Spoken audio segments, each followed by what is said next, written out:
Professor McBride, Kevin McBride, is an associate professor of anthropology at the University of Connecticut and the former director of research at the Mashantucket Pequot Museum and Research Center.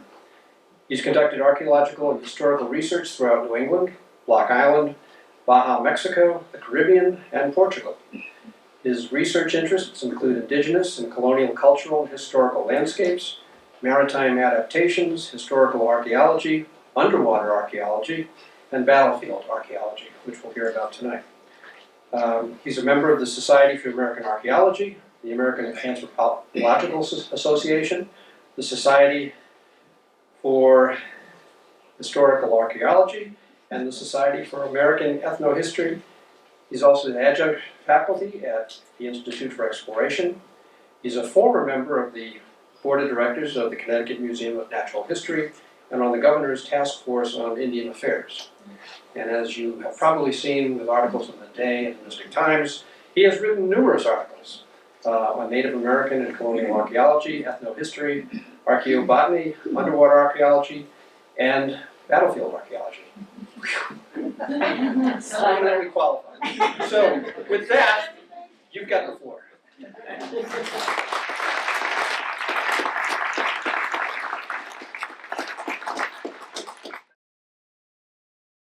Quite a crowd for a Wednesday night. I appreciate it. I really do. Just a couple of housekeeping things. Those journals or the societies I'm a member of, it's only when I pay my dues, and it's not real often. But I'm going to talk to you tonight about the Pequot War. And most of you know something about the Pequot War.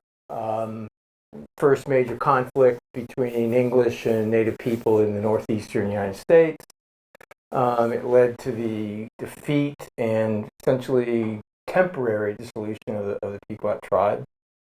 The most significant battle of the war occurred just up the street on Pequot Hill, the English attack on the fortified Pequot village at Mystic.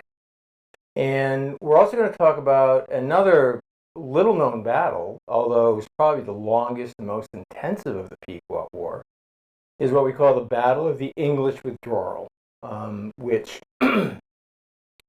occurred a few hours after the Mystic Fort battle, as the English fought their way to the Thames River against the mobilized Pequot force, what they had left. So we'll sort of go through that and talk about new research, etc. I mean, we've been doing this for close to 15, 17 years now, and when we started these projects, we've done many other battlefield projects as well, but the Pequot War project is probably the most significant that we've worked on, and it's a commitment. We've looked at 6 battlefields. And when we started this project, Battlefields of the Pequot War, I thought I was an expert on the Pequot War. I had been studying it for 15, 20 years before that. I thought I knew everything there was to know, and I couldn't have been more wrong. There's something to be said for having the opportunity, and I thank the Pequot Museum for this, that I was able to build a really good team, and we spent 20 years looking into the Pequot War and related issues and topics. And when you spend that much time, you finally begin to get a sense of things. And during that process, we discovered some new information that had not been seen before by historians or anyone else. So most of this project is talking about the battlefield archaeology, which is the process of recovering battlefield archaeology artifacts, integrating them into the historical record to produce a reasonable narrative of what happened. And I think we've done that by and large. And that's what we're going to talk about today. But I just want to underscore, too, that this is ongoing. I and my students are in my lab at UConn every day looking over battlefield objects and looking at domestic objects from sites that we've excavated. So you're familiar with that image on the right. That's a woodcut of the Mystic battle, commissioned by one of the one of the commanders, John Underhill, in 1638. And it reflects a fairly accurate depiction of the battle, although it's a bit condensed, and we'll talk about that in a little bit. So I do want to acknowledge the National Park Service American Battlefield Protection Program, who we consider our new best friends. They have supported us with about 15 grants to not only study the Pequot War, but others as well. So, and we're not finished. We still have, a couple of miles of one of the battlefields to cover, so we'll be still actively doing that. But their purpose is to identify, protect, and preserve battlefields that are important in American history. And this is a very special program within the Park Service. They receive their funding directly from Congress, so there's no budget cut per se. Whatever side of the aisle you're on, you want your American battlefields to be protected and preserved. So it originally started with funding Civil War battlefield projects, because Civil War battlefields were and still are very much in danger. And then over the decades, since 1985, they moved on to Revolutionary War battlefield, then War of 1812, and we were the first institution team to sort of get funding to study 17th century battlefield. So this is battlefield archaeology. It's involved with two things. One is simply to document the battlefield, and we do that primarily with integrating artifacts and the historical record, as I said, but the artifacts are largely recovered through metal detecting. We do an enormous metal detecting is the basis for almost all of our findings, because most of the battlefield objects that one would expect to find, with a couple of exceptions, are metallic in nature. So we identify and define the battlefield. The other aspect of this is placing the battlefield in a larger, economic, cultural, ideological, technological perspective. And I think we would all agree that, conflict and warfare is a real window into a society in terms of its culture, ideology, technology, economics, political systems, social systems, etc. And we see that in conflicts throughout history. So we saw a real opportunity not just to document the stuff on the battlefield, technical terms. There's stuff, junk, and crap. We'll get into that in a little while. But also to begin to learn something far more about the colonial and native history and cultures of the region, which we did. It's a very interesting side. So the last thing I'm going to talk about after I go through sort of the battlefield stuff is we were fortunate enough to find some Pequot domestic sites of small villages, a large village, 6 of them, through our surveys, which was totally unexpected. We had no idea we would find these things. And they have turned out to be the most significant sites I've ever found in my career. And we're still working on them. I was just whining to someone back there that, I was in the lab today and I was going through all this stuff, and, it's non-ending, it's never ending, but it's really cool stuff. I mean, I'll talk a little bit about that. So it begins with narrative research. We want to reach out, we want to find. We've gone all over the world. Well, I would say all over the world. We've been all throughout North America, England, searching for primary sources associated with the Pequot War. And we found a lot of new ones that no one really knew about. But you're probably familiar with the major ones. Underhill and Mason. Mason was the commander of Connecticut forces during the Pequot War. And he and several other principals wrote narratives of the war, which provide the basis. The big four, and maybe a dozen others, snippets here and there, provide the basis for our historical documentation on the Pequot War. And they provide a guide for us to how to interpret the archaeological record that we find on the battlefield. Mason's was very important, and we rely on Mason quite a bit, and we rely on Underhill quite a bit, and others. The Mystic Fort battle is pretty well documented in these narratives. Interestingly, the battle after, which we call the Battle of the English Withdrawal, which was a 10-hour, 6-mile fighting retreat, it's off everybody's radar. Barely mentioned in any of these narratives, and we were able to extract about 3 sentences that form the basis for our, investigation and pursuit. But that's interesting. And Mason, one of the things that we do when we're looking at these primary sources, and many of you are historians, is you need to contextualize the sources that you're using, the primary sources. Who wrote them? Why?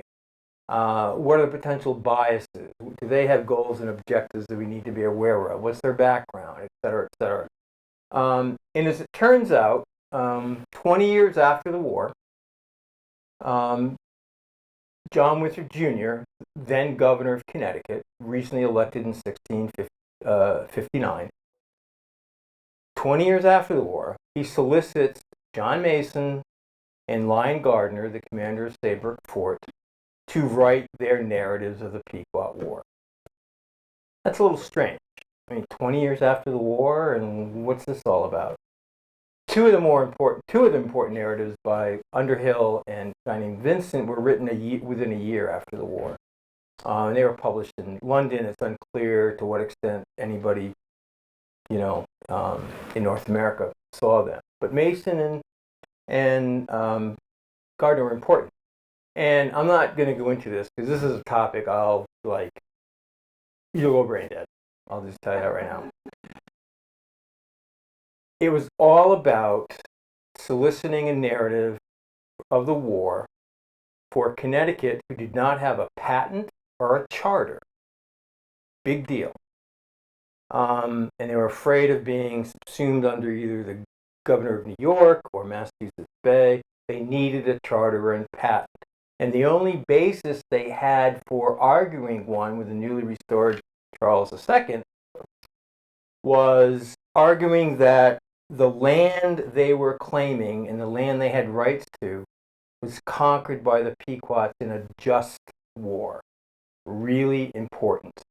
And if you ever read Mason again, you will see in that narrative a section called Grounds for the Pequot War. And that document was sent with others to Charles II in 1661-62 to apply for a patent for Connecticut, which they received based upon their argument that they acquired the land in a just war through right of conquest, which is recognized throughout Europe and even recognized in indigenous North America. The reason we know these narratives got to John Winthrop is that handwriting there, Lieutenant Guy Gardner, that's John Winthrop Jr.'s handwriting. So it gets up to Hartford, he looks at it, he goes, great. And he puts a title on it. And that's how Masons came to us. That's an actual real image of a computer program that we use to sort of crunch the narratives and spew out a reasonable timeline comparing them. Long story. But the purpose of that is to come up with a battlefield timeline.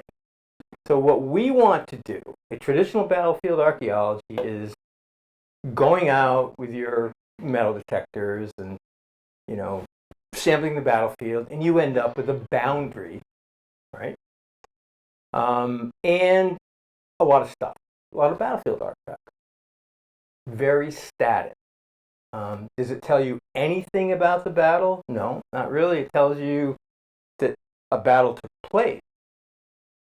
So the key to battlefield reconstruction is adding a temporal dimension to that spatial dimension.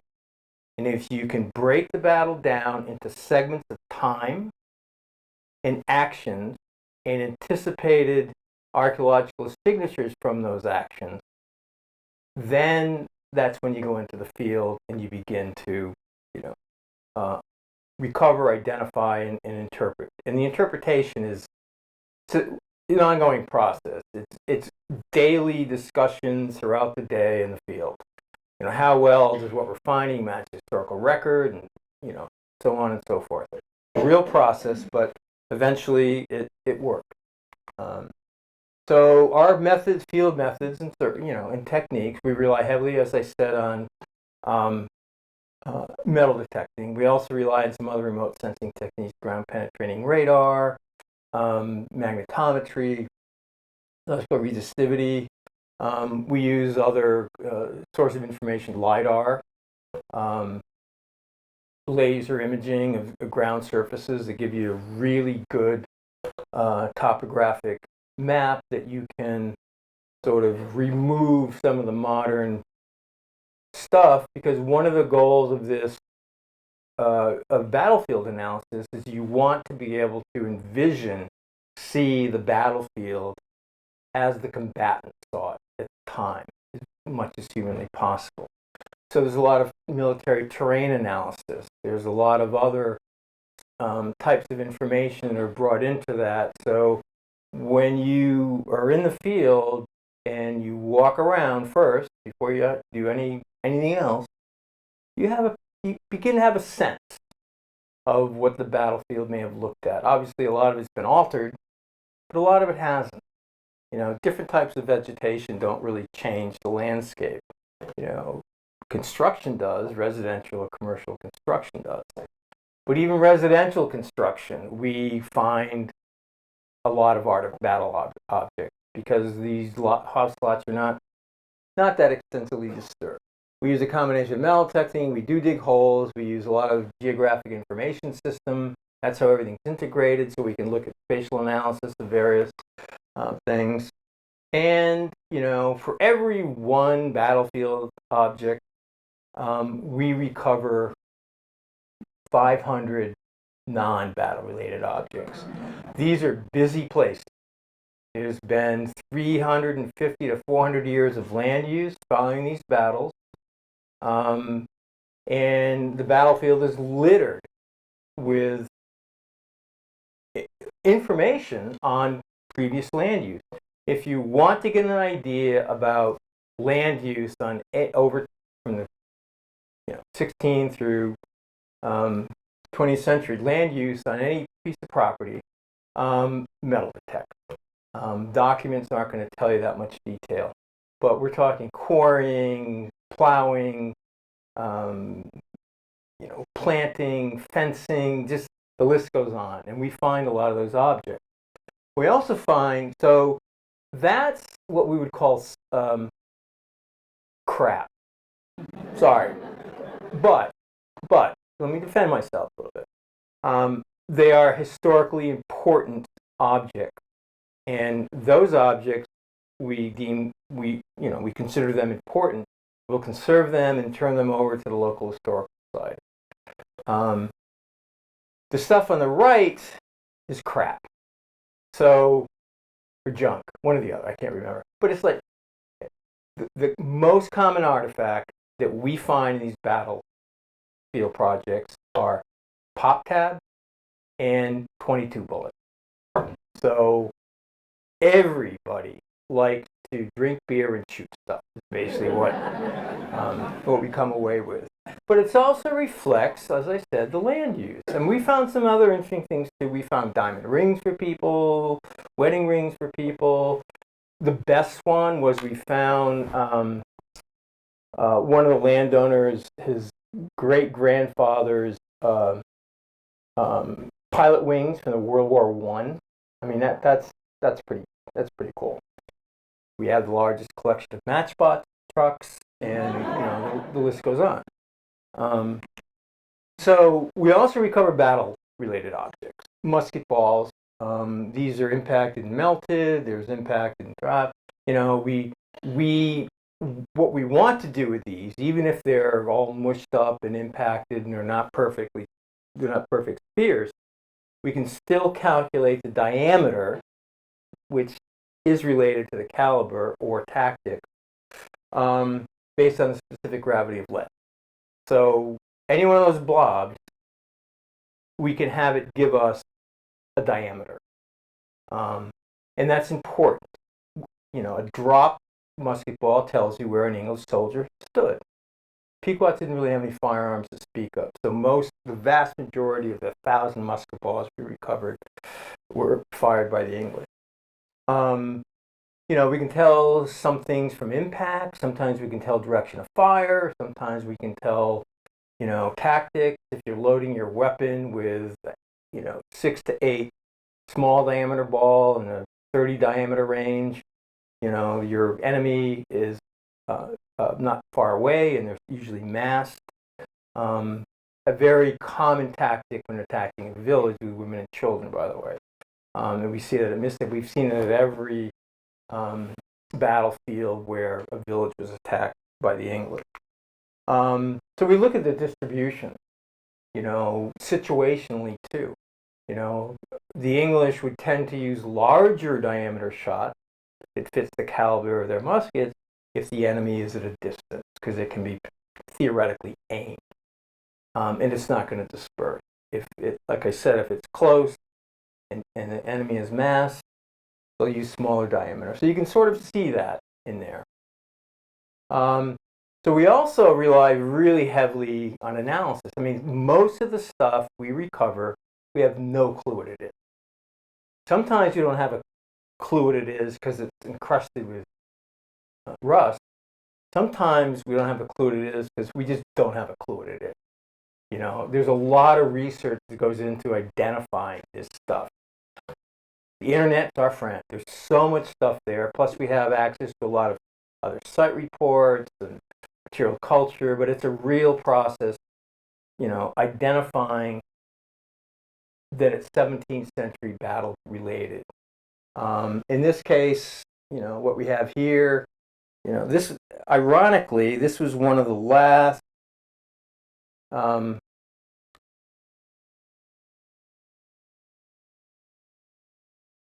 objects we had x-rayed, because I didn't think much of it. Now, look at it. Thing in the right, left. Doesn't look like anything. Well, when we x-rayed it, these things, that brightness means hand wrought, and that size means they're probably rivet. Okay. And we looked at the shape once we cleaned it off. And as it turns out, piece of English armor, it's a corselet. And we know the English took with them 20 corselets on the expedition. Here's a gun part on the bottom. You know, what is this? You know, is it like a barbed wire tack? You know, turns out once we x-rayed it and cleaned it, it's a prison spring for a flintlock. So that tells us, you know, something as well. Then, you know, they have flintlocks, which were supposed to be very rare in at that early period.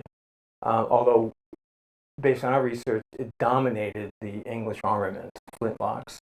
But they still use matchlocks as well. Heavy, cumbersome, but they pack a real punch because they're 70 caliber, and they can go a long distance because of the size of the barrel. So they had their use too. But for maneuver, you need the smaller barrel flintlocks. And we do see evidence of pistols as well. Here's some musket rests, which, you know, indicate on the upper right, which indicate, you know, presence of matchlocks. And then we also do a lot with musket ball distributions to, you know, reconstruct tactics and things of that.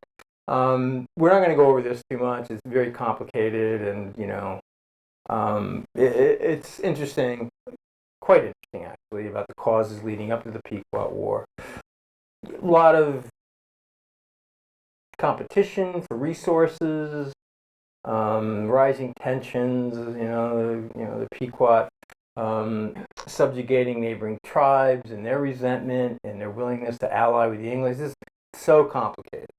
And we still look at that. But the war must also be understood in the context of the trade. The Dutch between 1612 and 1637, and the English 1630s to 37. So these are the kinds of things that they are trading. Duffel cloth here being, without a doubt, the most sought after trade object by native people, including the Pequot. These are second mattocks for breaking up tough ground, and everything else. And we find these things both on the battlefield, because we discovered what English soldiers and native soldiers are bringing into battle with them. Based on various contexts, it's pretty interesting. All of them had jaw harps, if you know what those are, and most had a pair of scissors, and other variety of other things as well. But underlying that trade, it's all about furs, but to get furs, you needed wampum, which was abundant in Long Island Sound, Connecticut coastline and Long Island Sound. In fact, the Dutch called Eastern Long Island Sound the mint of wampum production, and they referred to wampum as the source and mother of the fur trade. So if you want the quality furs from the north, native, Iroquois, Huron, Abenaki, you needed good quality trade goods, but that wasn't enough. You needed wampum as well, which it's not a currency in a Dutch-English sense, but think of it as an indigenous, ritual, ceremonial, ideological currency. There's not a single agreement that took place in 17th century native Northeast America that didn't involve the exchange of wampum. So the Pequots undertook a 15-year process to subjugate neighboring tribes to control that fur and wampum trade. And the tribes marked in yellow are those tribes that either allied with the Pequots or were subjugated by the Pequots and forced into an alliance. So by the time of the Pequots, by the time of the Pequot War, had spent 20 years of expansionist policies, making war upon their neighbors, integrating their men and territory into their system.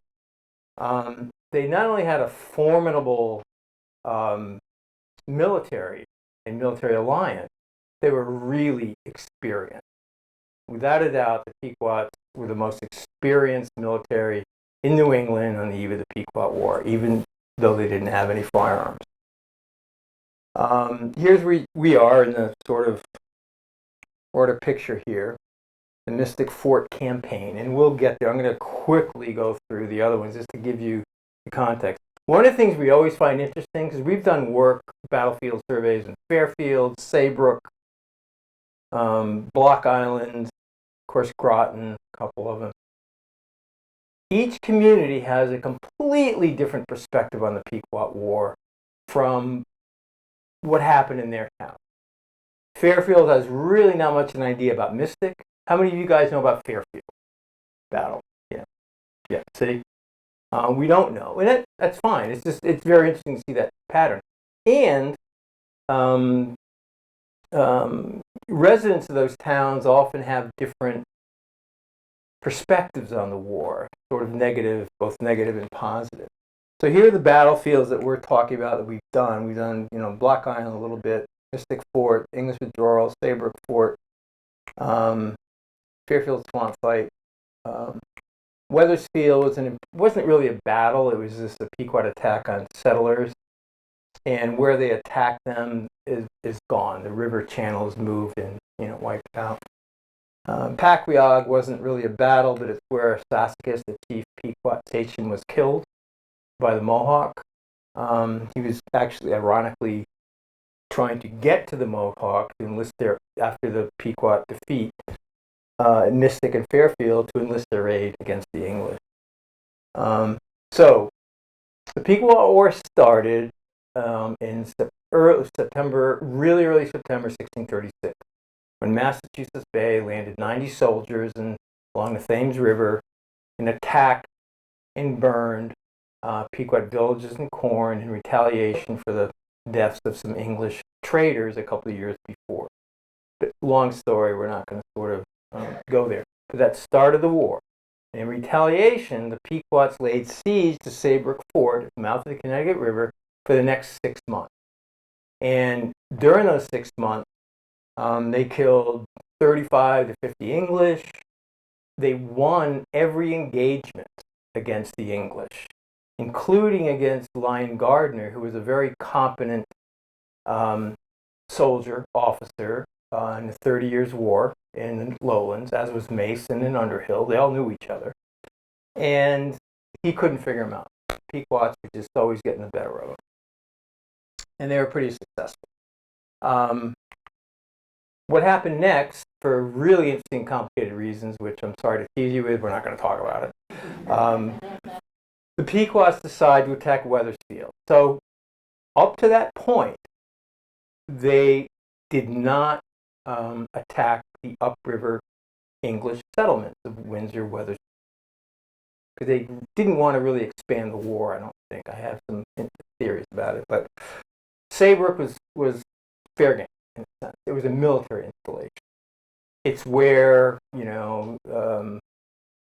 the Mass Bay met and launched their attack on the Pequot. So they laid siege to that, and that project was really, really important, significant for us, because it was Lyon Gardner recording all this stuff in Underhill to some extent. We got a really good sense of Pequot tactics and command structure and weapons and all kinds of things that we used to later go back and reinterpret what we were finding in Mystic. So a week later, Connecticut declares war. They had ample opportunity to do that before in the previous 6 months. Why didn't they? Because Connecticut and Plymouth felt that Massachusetts Bay actions attacking the Pequots in the Thames River was unjustified. They would not declare war with Mass Bay. They would not join in a war with them. Because, as I said, they did not feel their Mass Bay action against the Pequot was justified. Now it's justified with Fairfield. They attacked settlements. They killed women and children. The first time in the war, captured 2 English girls. Later they were rescued by the Dutch. But that was the grounds for a just war. Now the Pequot, I'm sure the English were not planning on taking Pequot territory and claiming right of conquest. They were petrified. The reason they, declared war and went after the Pequots is they were petrified. They thought that, if they didn't make a very strong statement against the Pequots, the massacre at Virginia that occurred in 1622 would occur all over again. And so in Virginia, on a single day, the Powhatan Confederacy killed 500 English. They were petrified of that, absolutely petrified. And it reflected in a lot of the letters between colonial leaders. So here's the Mystic campaign, which we won't go into a great deal. What we really are interested in is, the upshot of this is Mason had orders from the magistrates in Connecticut to attack land, the Thames River, and attack the Pequots in a frontal assault. Traditional English battle formations, you march up, you wave the flags, et cetera, et cetera. It never worked. Underhill knew this, Gardner knew this, and when Mason asked for their help, they said, no, unless you change your plan. You cannot, the Pequots will not stand to you, what they said. They will retreat, they will lure you in, ambushes. You have to do a battle plan based on surprise and attack. That's surprise and speed, which is what he did. He sailed by Pequot territory, making sure he was in full view of the Pequots on the coast, sails to Narragansett Bay. He with 80 native allies, 60 Wangunk and 20 Mohegan. He picks up 200 or so Narragansett, and he begins this march, 2-day march, 35 miles, ending at Porter's Rock, where they camped the night before the battle.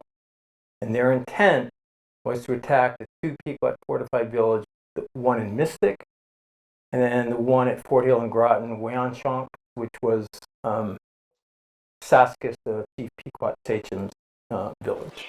Excuse me. Yeah. Porter's Rocks, are those on River Road? Pardon? Porter's Rocks, are those on River Road? Yeah, you can see them when you drive by. And they're definitely Porter's Rocks, because we found the English encampment, we found the native encampment there. In Porter, by the way, we thought it meant, Portersville. It was named after the big shipbuilder. No, Porter means century in Old English. And if you read Mason's narrative, he talks about 2 centuries being on the rocks, being able to hear the Pequots celebrating or drumming, 2 miles away at the fort. So that's what Porter's basically means. A little fact, useless fact, but could use it. So the Battle of Mystic Fort. English get up at 1 a.m. They march 2 miles to the fort. Moonlit night, it wasn't pitch black. They get there just at dawn. They, proceed with their battle plan. They surround the fort, fire an initial volley, and then Mason enters the fort with half of his. Let me just back up. So the 77 English split into 2 divisions of 36 men each. So, one under Underhill, who's we're supposed to go to the southwest entrance, Mason to the northeast, and once they get there, they were to surround the fort and fire a volley through the gaps in the palisade, and then enter the fort. So Mason gets there first. He's got the shorter route to go. As he's approaching the entrance, there's a native sentry who, he alerts everybody. He goes, Ona, Englishman, and a dog starts barking. So Mason, even though Underhill is not yet in place, because he's got a longer way to go, has to start the battle early. So they rush up to the palisade. They fire a volley through.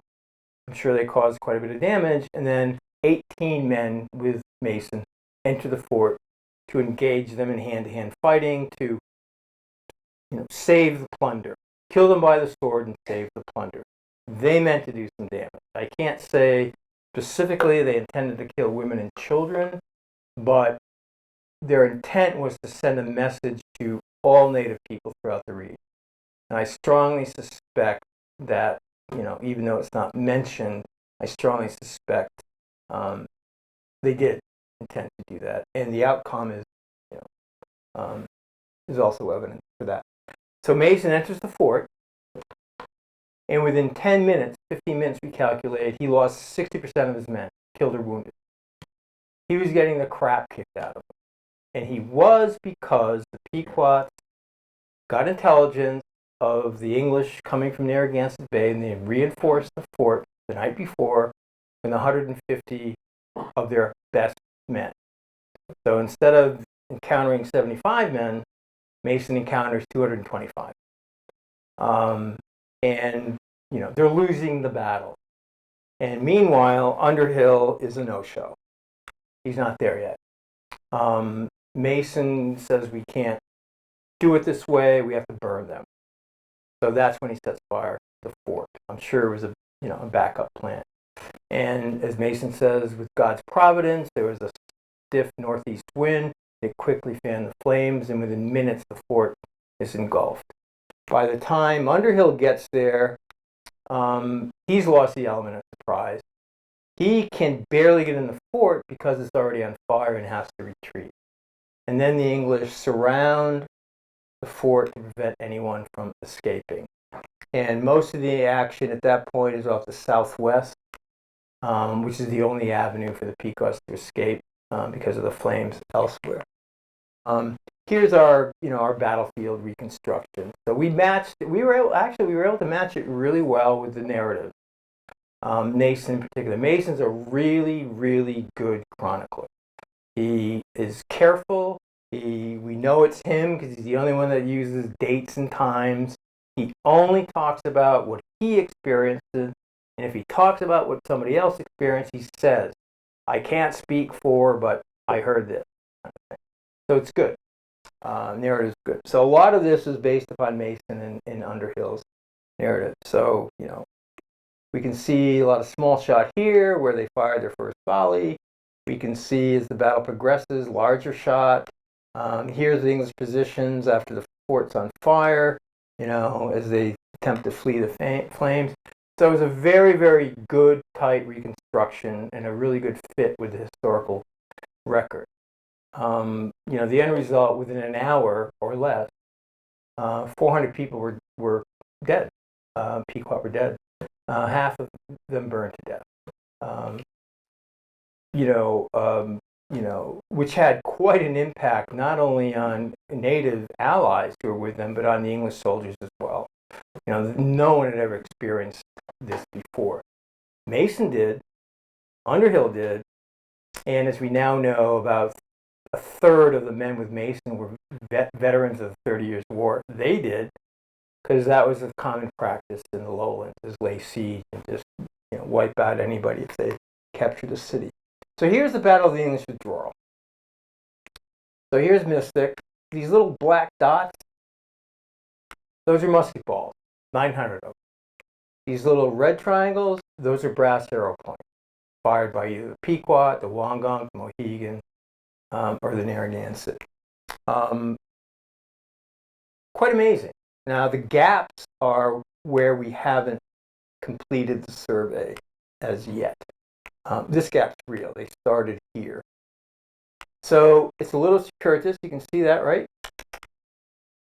There, as we eventually figured out, the English are following a path or a trail, Pequot path or trail. And that Pequot trail winds around wetlands, which the English preferred because the Pequots were ambushing them constantly from wetlands where they could hide, the thicket. So that's what this is about. And as we later found out, once we discovered 6 Pequot villages along the way, which we didn't know anything about, they're located along the trail as well. That path is connecting Pequot domestic sites. Now it gave us a really good clue on where else to look for these as well. Excuse me. Yeah. In that previous slide, which one is Fort Hill? Oh, Fort Hill is down here. About there. About 2.5 miles from... Down north of the highway there? Yeah, it's where Route 1 and what's the Groton Long Point or 215 kind of meet.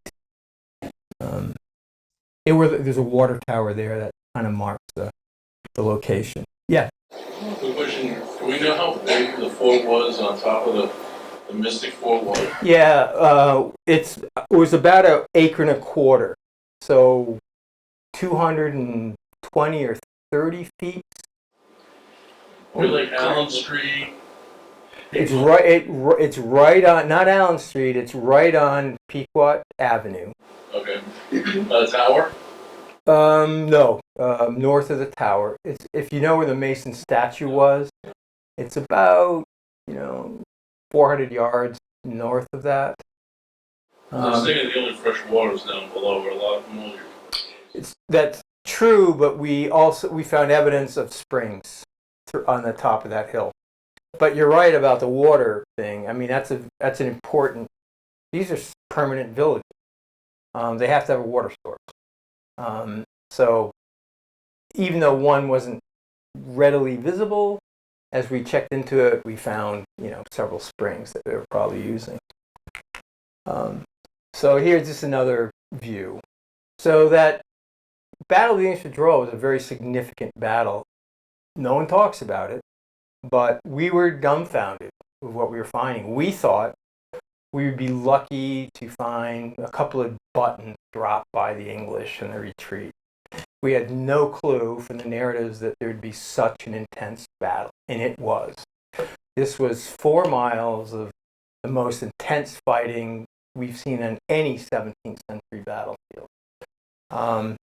2,500 battle objects, that's not including the domestic objects that we found, we'll talk about later. Intense fighting. And the reason the Pequots suffered so many casualties is even though they've been really successful against English tactics up till Mystic, they were so enraged when they saw what happened at Mystic. I mean, you can imagine 400 of your kin, dead, 200 burned to death. In their rage, as the English said, they just ran down the hill as if to overrun us, and that hill being Pequot Hill, and the rear guard stopped and fired, and then the battle began. But because they were so enraged with what the English had done, they abandoned all the tactics that had previously worked for them. And as the English said, they were hazarding themselves in the open field. So by the end of the day, the Pequots probably lost 500 fighting men. And that is why the Pequots abandoned their country. They had no ability to continue the war against the English at that point. This is another view. Yes? So is this, the withdrawal, is this where it happened at Pequot Woods? Yes. Okay. Yep. And I just want to add that this battlefield that you see right now, this, and these two, this has just been acquired by the town of Groton. The town of Groton and Groton Open Space now owns 70% of the battlefield, completely, and all the domestic sites that are in it. We could not have been more pleased when that happened. It did just happen. Yeah. Excuse me, is that an additional parcel called the Wolf Brook? Yes. Yep. The Wolfbrook parcel. So we haven't, as I said, we haven't finished. We kind of stopped there. Time, money. We were exhausted. This is like the the 7th or 8th year we were doing this. We needed a break. We needed to sit back, look at what we have, and then plan for the next steps. So these are the things that we were finding on the battlefield. English parts, weapons, they're dropping, breaking a lot of stuff. These are the weapons. A little bit of everything: gun barrels, armor, flintlock parts, matchlock parts, ramrod, tips, gun worms to clean the barrel of the gun, and other things. Just wide range of stuff. Have you found human remains bones? No, and we don't expect to, nor do we want to. We don't expect to because you raise an interesting question. We did not expect to because human remains lying on the ground wouldn't last more than a couple of years, and they'd be gone. But did the Pequots bury the dead? And I have to say, in my experience on other battlefield projects, Native people always buried their dead. They did not leave anybody on the battlefield. They went to great lengths to recover them, sometimes even in the heat of battle. So our suspicion is, with no proof, because no one's ever found a mass cemetery, the Pequots probably did bury the dead. Or perhaps if they didn't, maybe they cremated, or maybe they created some memorials, memory piles, stone piles, things of that nature. We consider all that and we look for all that, but if human remains are found, it really kicks, because this is a federal project, it kicks in a lot of issues under federal jurisdiction under the Native American Graves Protection Repatriation Act. So it's, we're not unhappy. And what would we find out anyway? From and finding them or doing an analysis.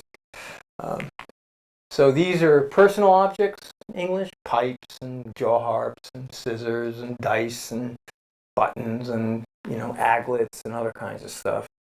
And these are the native weapons. One thing that's not depicted here, which I'll show you, they were probably using a lot of trade axes as well, iron trade axes. And these points reflect the stylistic differences reflect different native groups. The ones at the top, very distinct, are what we call conical points. They're made by the Wangunk in Wethersfield, Hartford, actually even further north. A couple of these we know are Pequot because they were found inside the fort. A couple are Narragansett because we know that from other Narragansett sites. The others, it's kind of tough, and we probably never will figure that out. And then we have a lot of native personal items. A lot of brass amulets. Here's a brass pipe made from cut up kettle. Jesuit rings were actually pretty common. We got out a dozen of those. Those are brass rings the Jesuits would hand out.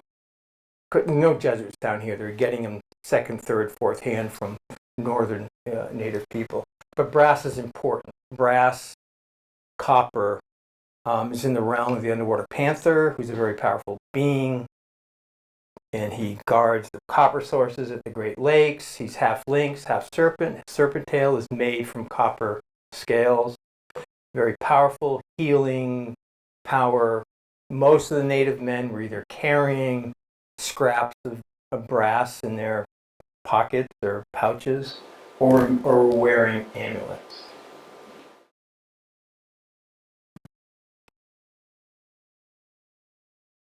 Quinnipiac, that's just basic. So after the Mystic Fort battle, after the Battle of the English Bureau, probably within 1 week or 10 days, the Pequots began to abandon their country. And they're going a lot of different directions to seek refuge with kin, friendly tribe, whatever. One group, the main group under Sassacus, wants to continue the war, and they're going down the Connecticut coast with the intention of eventually reaching the Mohawk, who they were bringing a large gift of wampum, and they hoped they could enlist the aid of the Mohawk against the English. Ironically, the Mohawk killed Sassacus for their own, reasons and interests. But the last battle of the Pequot War is the Battle of Monocomic, Fairfield Swamp, which we also were able to document. Unfortunately, if you're in the Fairfield, there's a lot of disturbance. I-95 went right through the middle of the swamp. There were pockets that were intact, and then the war is over, and in 1638 the Treaty of Hartford was signed, which basically stated, relevant to the Pequots, they will no longer be called Pequot, but given to the Mohegan and Narragansett, they will be called Mohegan and Pequot, and they shall no longer live in their homeland. Neither one of those stipulations lasted particularly long. So I'm going to go through this quick. I want to check the time. I don't want to. Okay, we'll finish up 10 minutes or so. All right, so one of the unexpected. Oh, that's 825. One of the unexpected results of this is we found underneath all of the stuff, battle-related objects, once we peel that out, we found evidence of 6 native villages. No idea they were there. In the last few years, and these are depictions of them, we decided to excavate one which we call Kaluna Hill. For an archaeologist, this is amazing discovery. Single moment in time, almost. It was occupied from November of 1636 to May 26, 1637. Just to be able to date it that tightly is pretty amazing. But it's a single occupation. There were 6 households, separated, well separated, each with a household midden or garbage pile. filled with, because of the shellfish, filled with all kinds of preserved food remains. And here it is, and this is what led us to it. Just this quote by Mason. As they're coming down Pequot Hill, he goes, there was at the foot of the hill a small brook. Fishtown Brook? I think it's Fishtown Brook, right? Fishtown Brook, where we rested and refreshed ourselves. We then marched on towards Pequot Harbor, and falling upon several wigwams, burnt them. Wow, right? Of course, that's all we had to locate this. But we felt confident about Mason. He was always chronologically correct in his narrative. So we knew that if we could find where the English stopped to rest and refresh themselves, and we figured, 250 native and English men stopping to rest and refresh themselves, they're going to drop some stuff. And that's what we went for. And we found the spot along the, Fishtown Brook. Then we began to follow the musket ball. Unfortunately, and I'll admit it, archaeologists aren't always that smart. We spent a lot of time looking for that village up here. Nice flat land, good cultivatable land, nothing. No sign of domestic. So we finally figured out, why are they going to put themselves on top of the best arable land? Plus, we assume they want to be hidden a bit, they're down below. And within 5 minutes, we had this village metal detecting. We would have never found this digging test holes, never. But we did. In that picture, where's Noack Ledger Road? Noack Ledger Road would be... Just to the left of the circle. No. Noack Ledger Road would be probably about here. About there. That seems kind of far. Well, they didn't know anything about the road, but it's actually interesting. It's located, and I think it may be significant.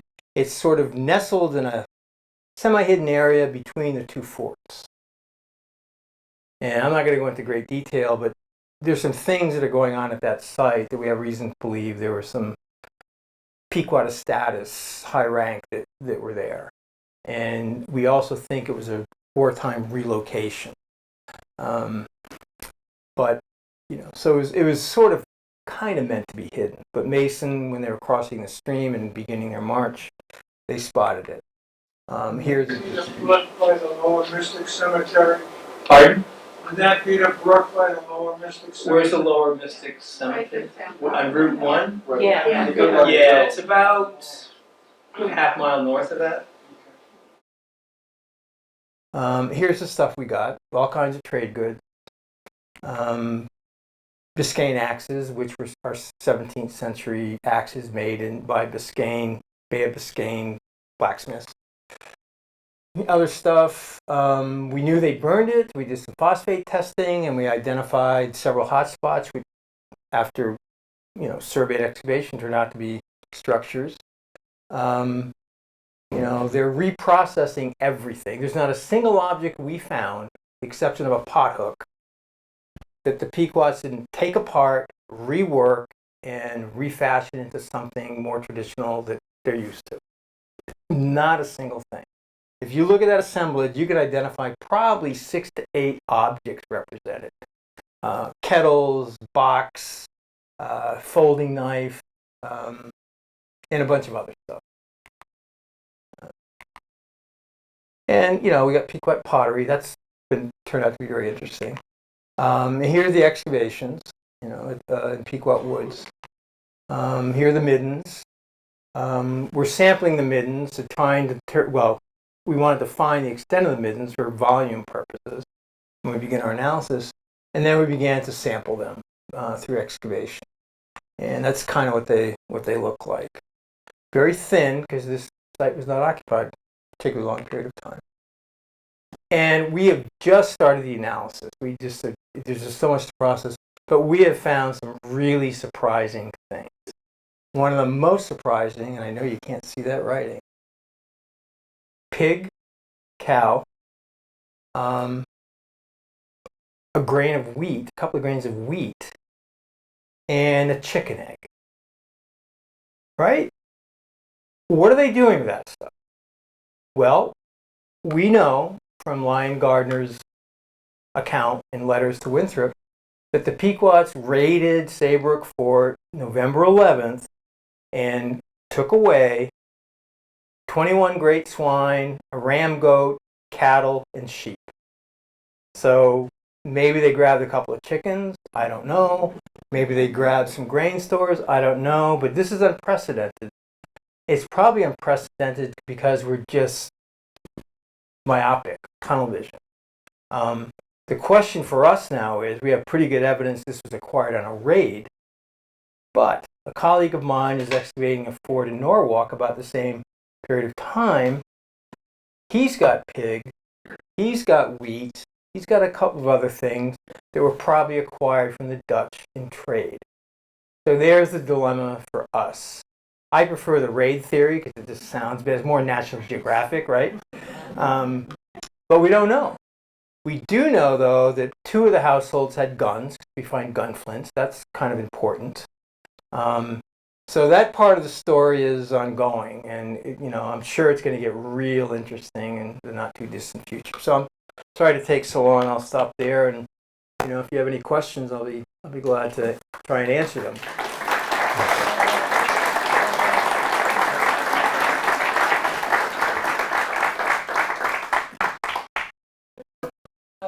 Yes. Thank you. If they were considering a raid at Saybrook, that would have been a really arduous voyage to bring all that stuff back across 2 rivers. So the question is, if they raided Saybrook, that's a long journey, 2 rivers. Not a problem. The Pequots and other native peoples along Long Sound had ocean-going dugout canoes that were 80 feet long. They had beaks or prows to cut through rough water. They could hold 40 men. And when the Pequots raided Wethersfield, Lyon Gardner heard about it, and he trains his cannon on a back channel on the far side of the Connecticut River, waiting for the Pequot canoes to come down. And he had already sighted the gun, and he ordered them to be fired. And it hit one of the boats and broke the beak off. It was the same boat the 2 captive English girls were in. So he dodged one there, potentially. But they're going back and forth between Block Island, coastal Connecticut, Long Island, Martha's Vineyard. These are large craft, and they were definitely seaworthy. Yeah. So according to your map, it looked like everything climaxed on the withdrawal at the sheep farm? No, I don't mean to suggest that. There is another 2 miles of the battlefield that we have not yet surveyed. The English sources very explicitly state that we got within 2 miles of the Thames River, and the Pequot attacks stopped abruptly. And our guess is it's because they just lost too many men. They couldn't continue the battle. In fact, you've heard of Skull Plain in Pequannock. I don't know if you've heard that term. And Pequannock Plains, basically where the track is, and that's Pequannock Plains. It was referred to as Skull Plain in the early period of colonial, settlement. And I rely on the Old English Dictionary a lot, and there's only one definition for skull, and it's skull. So I suspect that an event happened there related to the battle, and that could, and that could explain that as well. So there's a lot of events, as you can imagine, given the nature of 17th century sources, that are never discussed. They don't even mention it.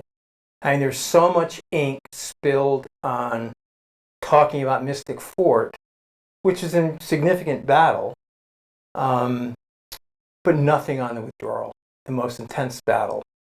By the end of the withdrawal battle, when the English reached the Thames River, they only had 20 soldiers that were effective. that tells you a lot about, you know, the nature of the fighting that was going on. Yeah, so that's a pretty high percentage. Yes. The number of 400 or so people killed, they didn't have time to stop and actually count. That was later on somebody telling them. No, actually, we think they did. Because there was about 2 hours between the end of the Mystic battle and the withdrawal battle, when the English were waiting for signs of their ships. We've seen that in other battlefields. The English sometimes take an inordinate amount of effort to count the number of dead after the battle.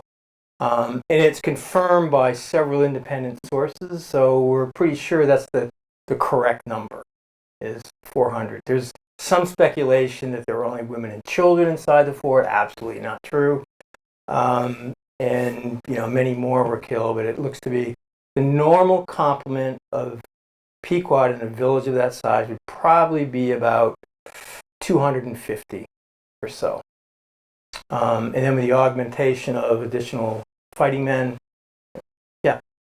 Dr. McBride, before tonight's lecture, I would have always thought the massacre at the fort is something of a genocide, but you've changed that perspective tonight because I didn't realize there were 150 warriors or men of fighting age in the fort. So it puts a whole different light. It's a good point, but let's keep in mind the English intended probably to kill everyone they could. Now, in terms of genocide, that's a pretty strong word. I think the Puritan policy, English policy, was to commit cultural genocide. They wanted to eliminate the Pequots as a viable social and political entity so they would never reconstitute, which is why during the course of the war and after, they pursued all the fighting men, executed them. They pursued the sachems, executed them. Any women and children of standing who through intermarriage could potentially reconstitute the tribe, they shipped off into slavery in the Caribbean. There were also a lot of captives that were kept in the colonies, distributed between Mass Bay and Connecticut, but they were not, you know, people of standing. They wouldn't have had an opportunity through intermarriage to reconstitute. Yes?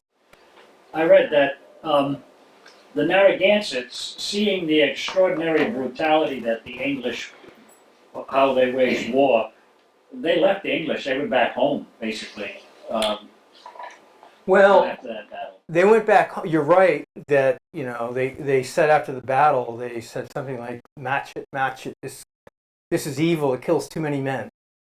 That is the first time Native people, or English, a lot of the English soldiers had ever seen such destruction. But the reason they went home was out of fear. The Pequots actually counterattacked 3 times when the English were on the hill after the battle, Mystic battle. And in one of those instances, the English, you know, fought off the Pequots, but the Narragansetts basically said, you know, we don't have any arrows left, you don't have any ammunition left, we're deathly afraid of the Pequots, we're out of here. So that group trying to get back to Narragansett was intercepted by the Pequots, and they sent word back to Underhill and Mason, help us out.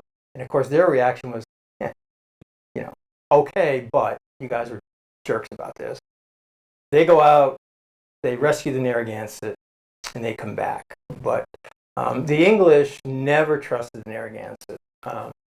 They relied very heavily on their Wongonk and Mohegan allies, it appears. Didn't trust the Narragansetts. But, you know, keep in mind, for the English and the native allies to get through a 10-hour battle, there's no way they can do that without a lot of support from their native allies. I don't think the Narragansetts trusted the English either. Not after that. No. In fact, that was the beginning of really bad relationship between Narragansett and the English. Yes?